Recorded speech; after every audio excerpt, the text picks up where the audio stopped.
مفتی طارق مسعود کے بیانات کے لیے طارق مسعود آفیشیل کو سبسکرائب کریں۔ طارق مسعود آفیشیل۔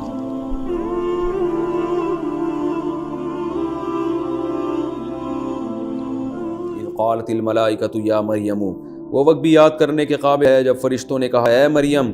ان اللہ یبشرکی، بے شک اللہ تجھے خوشخبری دیتا ہے بکلمۃ منہ، اپنی طرف سے ایک کلمے کی۔ حضرت عیسیٰ کو کلمہ کیوں کہا ہے اس کی تفصیل میں پچھلے ایپیسوڈ میں بیان کر چکا ہوں، کیونکہ اللہ کی کلمہ کن کی طاقت سے آپ کو پیدا کیا گیا، تو اس لیے مجازن ان کو کلمہ کہا گیا۔ یہ مطلب نہیں کہ وہ اللہ کا کلام ہے یا اللہ کے معاذ اللہ جسم سے نکلی ہوئی کوئی چیز ہے یا اللہ کی ذات سے نکلی ہوئی، یہ تو کفر ہے۔ تو حضرت مریم اللہ کی عبادت کرتی تھیں، تو ایک دن فرشتہ آیا، سورہ مریم میں اس کو بہت تفصیل سے بیان کیا ہے، وہیں ہم انشاءاللہ اس کی تفصیل بیان کریں گے، یہاں جتنی ہیں، کیونکہ ابھی میں نے بار بار آپ کو بتایا کہ ہم نے قرآن کے متن کو فوکس کرنا مقصد ہے کہ جب آپ قرآن تراویح میں سنیں تو آپ کو سمجھ میں آئے، یہ آیتیں سمجھ میں آئیں آپ کو۔ فرمایا اس وقت کو یاد کرو جب فرشتوں نے حضرت مریم سے کہا تو جبریل علیہ السلام نے اکیلے، لیکن جبریل علیہ السلام کو فرشتوں سے تعبیر کیا گیا ہے کیونکہ اس میں جنس کے طور پر سارے فرشتوں نے نہیں، فرشتوں کی ایک جنس تھی جبریل، تو وہ بھی گویا فرشتوں کے نمائندے تھے، اللہ کے نمائندے اور فرشتوں کے نمائندے، تو اس لیے ان کو فرشتوں سے تعبیر کیا گیا، ورنہ حقیقت میں وہ ایک تھے۔ اور اس بات کا بھی امکان ہے کہ جبریل علیہ السلام کے ساتھ اور بھی فرشتے ہوں، لیکن سورہ مریم سے پتہ چلتا ہے کہ جبریل علیہ السلام انسانی شکل میں آئے تھے حضرت مریم کے پاس، اور مرد کی شکل میں آ کے انہوں نے ان کو خوشخبری سنائی، جس سے وہ ڈر بھی گئیں کہ یہ کوئی برائی کی نیت سے تو نہیں آیا، تو انہوں نے فرمایا کہ میں اللہ کا فرشتہ ہوں، میں انسان نہیں ہوں۔ کہا کہ اے مریم ان اللہ یبشرک بکلمۃ منہ، اللہ تمہیں خوشخبری سناتے ہیں کلمے کی جو اس کی طرف سے ہوگا، اسمہ المسیح، جیسے اللہ نے حضرت یحییٰ کا نام پہلے ہی رکھ دیا پیدائش سے پہلے، تو حضرت عیسیٰ کا نام بھی پہلے رکھ دیا، المسیح، ان کا نام ہوگا مسیح، یہ لقب ہے حضرت مسیح، نام تو عیسیٰ ہے، لقب مسیح۔ مسیح کیوں کہا جاتا ہے، اس کے بہت سارے علماء نے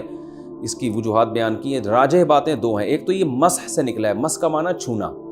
تو وہ چھوا کرتے تھے، ظاہر ہے برس کے مریض کو ہاتھ لگایا وہ ٹھیک ہو گیا، مادرزاد نابینا کو ہاتھ لگایا وہ ٹھیک ہو گیا، تو مس سے نکلا ہے۔ بعض نے کہا ہے کہ یہ سیح فی الارض سے ہے، زمین میں چلنا پھرنا، تو حضرت مسیح علیہ السلام قرب قیامت میں جب نازل ہوں گے تو پوری دنیا کا سفر کریں گے، کیونکہ مسلمانوں کے کمانڈر بن کے نازل ہوں گے، پوری دنیا کا سفر کریں گے، اس لحاظ سے ان کو مسیح کہا گیا، واللہ اعلم۔ عیسیٰ، جو عیسیٰ ان کا نام ہوگا ابن مریم، ان کا نام ہی عیسیٰ ابن مریم ہوگا۔ وجیہاً فی الدنیا، دنیا میں بھی عزت دار ہوں گے، والآخرتی، اور آخرت میں بھی عزت دار ہوں گے، ومن المقربین، اور اللہ کے مقرب بندوں میں سے ہوں گے، اور ان کو اللہ ایسے ایسے معجزے دے گا، ویکلم الناس فی المہدی، وہ لوگوں سے ہم کلام ہوں گے ماں کی گود میں بھی، وکہلاً، اور ادھیڑ عمر میں بھی، ومن الصالحین، اور نیک لوگوں میں سے ہوں گے۔ حضرت مریم حیران ہو گئیں، ربی، قالت ربی انا یکون لی ولد، میرے کہاں سے بچہ ہو گیا، میرے کیسے لڑکا ہو جائے گا، ولم یمسسنی بشر، مجھے تو کسی انسان نے ہاتھ تک نہیں لگایا، نہ کوئی ناجائز طریقے سے میرے پاس آیا، نہ کوئی جائز طریقے سے میرے پاس آیا، نہ میں نے نکاح کیا۔ تو فرشتے نے کہا کذالک اللہ یخلق ما یشاء، اسی طرح اللہ جو چاہتا ہے پیدا کر دیتا ہے، اذا قضى امرا، جب وہ کسی کام کا فیصلہ کر دے، فانما یقول له کن، تو وہ صرف اتنی بات کہتا ہے کہ ہو جا، فیکون، وہ بات ہو جاتی ہے۔ وَيُعَلِّمُهُ الْكِتَابَ وَالْحِكْمَةَ، اور اے مریم اللہ تیرے اس بچے کو کتاب کا علم بھی دے گا اور حکمت کا علم بھی، اور تورات اور انجیل کا علم بھی۔ حکمت سے مراد تو احادیث ہیں جو حضرت مریم علیہ السلام، حضرت عیسیٰ علیہ السلام کے اقوال ہیں۔ حضرت عیسیٰ علیہ السلام، جیسے ہمارے نبی صلی اللہ علیہ وسلم کی احادیث ہیں، وہ حکمت کی باتیں ہیں، تو حضرت عیسیٰ کے جو ویسے جو باتیں ان کے ارشادات ہیں وہ بھی اللہ ان کو سکھائے گا، جو حکمت کی باتیں ہوں گی۔ تورات اس لیے کہ حضرت موسیٰ علیہ السلام کی شریعت ہی پر حضرت عیسیٰ عمل کریں گے، حضرت عیسیٰ کوئی نئی شریعت لے کر نہیں آئے، اس میں تھوڑی سی چینجنگ کی ہے، باقی وہی شریعت تھی تورات جو حضرت موسیٰ علیہ السلام پر نازل ہوئی، اور انجیل بھی ان کو سکھائیں گے جو حضرت عیسیٰ پہ نازل ہوں گی۔ اور کتاب سے کیا مراد ہے، اس میں دو باتیں کی گئی ہیں، ایک تو الکتاب سے مراد آسمانی کتابیں جتنی بھی ہیں ان کو الکتاب میں سمو دیا گیا، وہ تمام آسمانی کتابیں جو پہلے گزری ہیں، لیکن راجح قول یہ اس میں یہ ہے کہ اس سے مراد قرآن مجید ہے۔ وجہ اس کی یہ ہے کہ پچھلی کتابوں کو میں جو اللہ نے سکھایا وہ تو تورات ہے نا، تو تورات میں تو زبور کا علم، تورات میں تو یہ جو ہے وہ ساری چیزیں آ گئیں، اور جو اصل شریعت تھی وہ آ گئی۔ اب الکتاب سے کیا مراد ہے، تو الف لام جو ہے نا مخصوص کتاب کی طرف اشارہ کرتا ہے، ال کا لفظ، تو اس سے مراد ہے مخصوص کتاب۔ یہ کسی اور پیغمبر کے بارے میں اللہ نے نہیں فرمایا کہ اللہ ان کو الکتاب کا علم بھی دیں گے۔ تو حضرت عیسیٰ علیہ السلام کے بارے میں صحیح احادیث سے اور قرآن سے اور اجماع صحابہ اور اجماع امت سے پتہ چلتا ہے کہ حضرت عیسیٰ علیہ السلام قرب قیامت میں نازل ہوں گے اور قرآن کے مطابق فیصلے کریں گے۔ اس لیے راجح قول اس بارے میں یہی ہے، اس سے مراد القرآن ہے، کیونکہ حضرت عیسیٰ کو اللہ نے قرب قیامت کے لیے منتخب کیا تو اس امت کی قیادت کریں گے، تو اس کے لیے ضروری تھا کہ ان کے پاس قرآن مجید کا علم ہو، کیونکہ وہ جب آئیں گے تو اسلام والی شریعت پر عمل کریں گے، اپنی شریعت لے کے نہیں آئیں گے وہ، تو اس کے لیے ضروری تھا کہ ان کو قرآن کا علم دیا جاتا ان تمام لوازمات کے ساتھ۔ تو اس لیے اللہ نے فرمایا کہ ہم نے ان کو پہلے سے، یعنی یہ بچے کا ایک معجزہ ہے کہ اللہ اس کو کتاب کا علم بھی دے گا اور حکمت کا علم بھی، تورات اور انجیل کا علم بھی، اور یہ بھی یہ ایک معجزے کی بات ہے کہ یہ جو اللہ نے فرمایا کہ وَيُعَلِّمُ النَّاسَ کیا ہے وَيُكَلِّمُ النَّاسَ فِي الْمَهْدِ وَكَهْلًا، کہ یہ بچہ ماں کی گود میں بھی لوگوں سے ہم کلام ہوگا اور ادھیڑ عمر میں بھی۔ حضرت عیسیٰ علیہ السلام جوانی میں ہی آسمانوں پہ چلے گئے تھے، تو یہ جو ادھیڑ عمر کلام ہے نا، یہ نارملی کوئی معجزہ نہیں ہے۔ دیکھیں اللہ تعالیٰ تو یہاں حضرت عیسیٰ علیہ السلام کے معجزے ذکر کر رہے ہیں نا، حضرت مریم کو بتایا جا رہا ہے کہ تیرا یہ بچہ ماں کی گود میں بھی کلام کرے گا، اور جب بڑا ہو جائے گا ادھیڑ عمر میں پہنچ جائے گا اس وقت بھی کلام کرے گا۔ تو بھائی بچہ جب ماں کی گود میں ہو پھر کلام کرنا تو عجیب بات ہے، جب ادھیڑ عمر میں پہنچ جائے پھر کلام کرنا کون سی عجیب بات ہے، یہ تو سارے ہی کرتے ہیں۔ تو آج قرآن کی صداقت پتہ چلتا ہے کہ یعنی اس میں اشارہ دے دیا کہ عام طور پر کوئی شخص ادھیڑ عمر میں کلام کرے تو معجزہ نہیں ہے، لیکن عیسیٰ کا اس عمر میں کلام کرنا اس لیے معجزہ ہے کہ عیسیٰ کو اس عمر سے پہلے ہی اٹھا لیا جائے گا آسمانوں پہ، اور یہ قرب قیامت میں نازل ہو کر جب اس عمر میں کلام کرے گا تو یہ معجزہ ہوگا کہ ہزاروں سال کے بعد اللہ نے ان کو دنیا میں بھیجا اور وہ اس عمر میں پہنچنے کے بعد لوگوں سے کلام کریں۔ تو یہ بھی حضرت عیسیٰ علیہ السلام کی زندگی اور حیات کی طرف اشارہ ہے۔ قرآن میں حضرت عیسیٰ کی حیات پر صراحتاً بھی ہے، وہ دوسری جگہ پر اللہ نے فرمایا وما قتلوہ، عیسائیوں نے حضرت عیسیٰ کو نہ قتل کیا، یعنی عیسائیوں نے نہیں یہودیوں نے، وما صلبوہ، اور نہ ان کو سولی پر لٹکایا، بل رفعہ اللہ الیہ، بلکہ اللہ نے ان کو اپنی طرف اٹھا لیا۔ اور حدیث میں بھی آتا ہے کہ حضرت عیسیٰ علیہ السلام زندہ ہیں، قرب قیامت میں نازل ہوں گے۔ تو قرآن اور حدیث میں یہ مسئلہ دوسرے مقام پہ بہت صراحت سے بیان کر دیا، لیکن یہاں بھی اشارے ہیں کہ اے مریم تیرا یہ بچہ بچپن میں بھی ماں کی گود میں ہم کلام ہوگا اور ادھیڑ عمر میں پہنچنے کے بعد بھی ہم کلام ہوگا۔ تو اس وقت تو حضرت مریم کو بھی اندازہ نہیں ہوا گو کہ اللہ نے اس میں کیا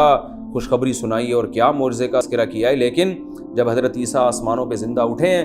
تو پھر دنیا کو پتہ چلا کہ اس آیت کا مطلب کیا ہے، اور حضرت عیسیٰ کا ادھیڑ عمر میں پہنچ کے لوگوں سے ہم کلام ہونا یہ واقعی ان کا ایک معجزہ ہوگا۔ تو یہاں بھی ایسا ہی ہے وَيُعَلِّمُهُ الْكِتَابَ وَالْحِكْمَةَ، اے مریم اللہ تیرے بچے کو کتاب کا علم بھی دے گا، یعنی قرآن کا جو صحیح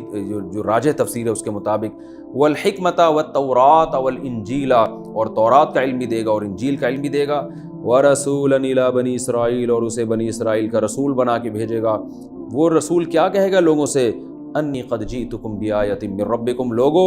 میں معجزوں کے ساتھ آیا ہوں، نشانیوں کے ساتھ آیا ہوں، اور ایسی ایسی نشانیاں میں لے کر آیا ہوں کہ تم حیران ہو جاؤ گے۔ بعض علماء کی رائے یہ ہے کہ جتنے معجزے حضرت عیسیٰ علیہ السلام کو دیے گئے اتنے کسی کو نہیں دیے گئے۔ اللہ نے ہر پیغمبر کو جزوی فضیلت دی ہے نا، جیسے حضرت موسیٰ کو کوہ طور پہ بلا کے ہم کلام ہوئے، حضرت آدم علیہ السلام کو تمام انسانوں کا باپ بنایا، حضرت نوح علیہ السلام کو عمر بہت لمبی دی، یوسف علیہ السلام کو حسن بہت دیا، ہمارے نبی کو تو ساری دنیا کے سارے انسانوں کی طرف پیغمبر بنا کے بھیجا۔ تو ہر نبی کو اللہ نے ایک الگ سے وصف دیا ہے۔ تو حضرت عیسیٰ علیہ السلام کا جو وصف تھا وہ معجزوں کی کثرت اور معجزوں کی نوعیت بھی بہت ہی عجیب، یعنی وہ کام جو بالکل ناممکن سمجھے جاتے ہیں۔ لاٹھی کو سانپ بنانا حضرت موسیٰ علیہ السلام بناتے تھے، لیکن اس کو ناممکن نہیں سمجھا جاتا، جادوگر یہ کام کر رہے ہوتے ہیں، حقیقت میں نہیں کرتے، نظر کا دھوکہ دیتے، لیکن بظاہر ایسا لگتا ہے۔ لیکن عیسیٰ ابن مریم کو وہ معجزے دیے گئے جو جادوگر بھی نہیں کرتے، یعنی دھوکہ دینے کے لیے بھی وہ جادو نہیں کیا جا سکتا، نظروں کو دھوکہ دینے کے لیے ایسے معجزے دیے گئے۔ وہ کیا معجزے تھے حضرت مریم کو بتایا جا رہا ہے کہ یہ عیسیٰ جب نبی بنیں گے تو یہ لوگوں سے، یعنی جب پیدا ہوں گے اور جوان ہوں گے تو لوگوں سے یہ کلام کریں گے اور یوں کہیں گے انی اخلق لکم، کہ لوگوں میں تمہارے لیے بناؤں گا من الطین، مٹی کے گارے سے، کہیئۃ الطیر، ایک پرندہ کی شکل بناؤں گا، فانفخ فیہ، اور اس میں پھونک ماروں گا، فیکون طیرا باذن اللہ، اللہ کے حکم سے وہ حقیقت میں پرندہ بن کے اڑنے لگے گا۔ یہ تو ممکن ہی نہیں ہے۔ وَأُبْرِئُ الْأَكْمَحَ وَالْأَبْرَصَ، پیدائشی نابینا جس کو میڈیکل سائنس فیل ہو چکی ہے، آج بھی میڈیکل سائنس یہ کہتی ہے پیدائشی نابینا کی بینائی واپس نہیں لوٹائی جا سکتی، تو میں پیدائشی نابینا کو شفا دوں گا، کوڑ کے برس کے مریض کو شفا دوں گا، اور مردوں کو زندہ کروں گا، اور یہ تمام کام باذن اللہ اللہ کے حکم سے ہوں گے۔ کیا مطلب؟ یہ میں نہیں کر رہا، یہ میرے ہاتھ پہ اللہ کر رہا ہوگا۔ یعنی یہ اس لیے بتا دیا تاکہ لوگ مجھے خدا نہ سمجھنا شروع کر دیں، میرے پاس اختیارات نہیں ہیں، یہ سارے کام اللہ کے حکم سے ہو رہے ہوں گے۔ وَأُنَبِّئُكُم بِمَا تَأْكُلُونَ، اور تم گھر میں کھانا کھا کے آؤ گے، میں تمہیں بتا دوں گا تم نے کیا کھانا ہے، ایک غیب کی خبر دوں گا۔ وَمَا تَدَّخِرُونَ، اور گھر میں تم جو چھوڑ کر آؤ گے نا، ذخیرہ کرو گے، وہ بھی میں تمہیں بتا دوں گا۔ إِنَّ فِي ذَلِكَ لَآيَةً لَكُمْ إِن كُنتُم مُؤْمِنِينَ، اس میں تمہارے لیے نشانی ہے اگر تم ایمان لانا چاہتے ہو، یہ اس کی علامت ہے کہ واقعی میں اللہ کا سچا پیغمبر ہوں۔ وَمُصَدِّقًا لِمَا بَيْنَ يَدَيَّ مِنَ التَّوْرَاةِ، اور میں تمہارے پاس جو تورات ہے اس کی تصدیق کروں گا، کیونکہ اگر میں اس کا انکار کروں تو ایک نئی آزمائش ہے نا، ایک بات بھی غلط ہے، اور ایک نئی آزمائش کے وہ والے نبی صحیح تھے یہ والے، تو ہر بعد والا نبی پہلے والے پیغمبر کی تصدیق کرتا ہے تاکہ لوگ آزمائش میں نہ آئیں۔ تو اس لیے مصدقا لما بین یدی من التوراۃ، جو تورات تمہارے پاس ہے نا میں اس کو سچا قرار دوں گا، اسی پر تمہیں چلاؤں گا۔ وَلِأُحِلَّ لَكُمْ بَعْضَ الَّذِي حُرِّمَ عَلَيْكُمْ، اور ایک انعام میرے ذریعے سے اللہ تم پر یہ بھی کرے گا کہ کچھ چیزیں جو تم پر حرام ہو گئی تھیں میں ان کو حلال کر دوں گا۔ بنی اسرائیل کی بدعمالیوں کی وجہ سے کچھ چیزیں بنی اسرائیل پر اللہ نے حرام کر دی تھی، جیسے ہفتے کے دن شکار ان پر حرام ہو گیا تھا، اور اونٹ کی اور گائے کی چربی وغیرہ ان پر حرام ہو گئی تھی ان کے گناہوں کی وجہ سے، تو یہ میں تم پر حلال کر دوں گا۔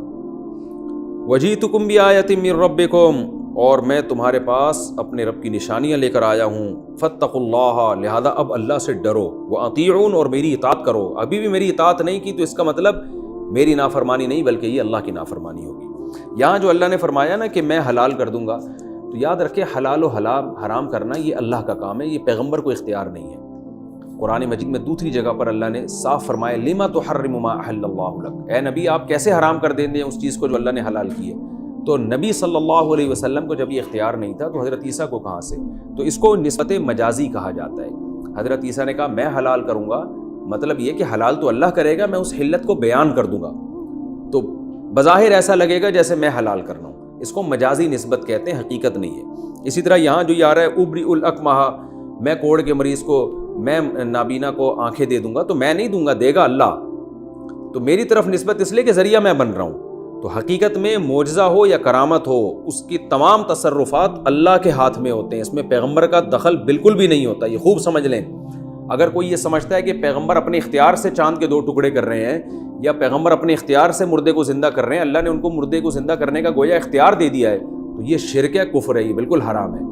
قرآن میں جگہ جگہ اس شرک کی اور کفر کی نفی ہے۔ تو ہمارے نبی نے جو چاند کے 2 ٹکڑے کیے تو صرف اشارہ کیا ہے، ٹکڑے اللہ نے کیے ہیں۔ حضرت عیسیٰ جو مردے کو کہتے تھے اللہ کے حکم سے کھڑا ہو جا، تو صرف کہتے تھے،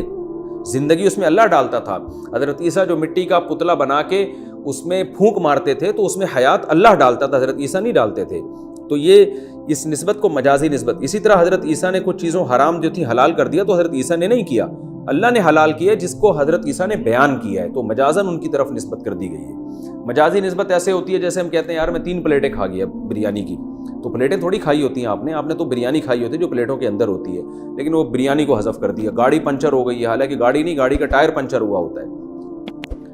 تو یہ لغت میں ایسے مجاز جو ہے نا یہ جائز ہوتا ہے، اس طرح سے مجازن کسی چیز کی طرف نسبت کر دینا۔ تو آگے فرمایا ان اللہ ربی وربکم فاعبدوہ، اللہ میرا بھی اور تمہارا رب ہے، اس کی عبادت کرو۔ ھذا صراط مستقیم، یہی ہے سیدھا راستہ۔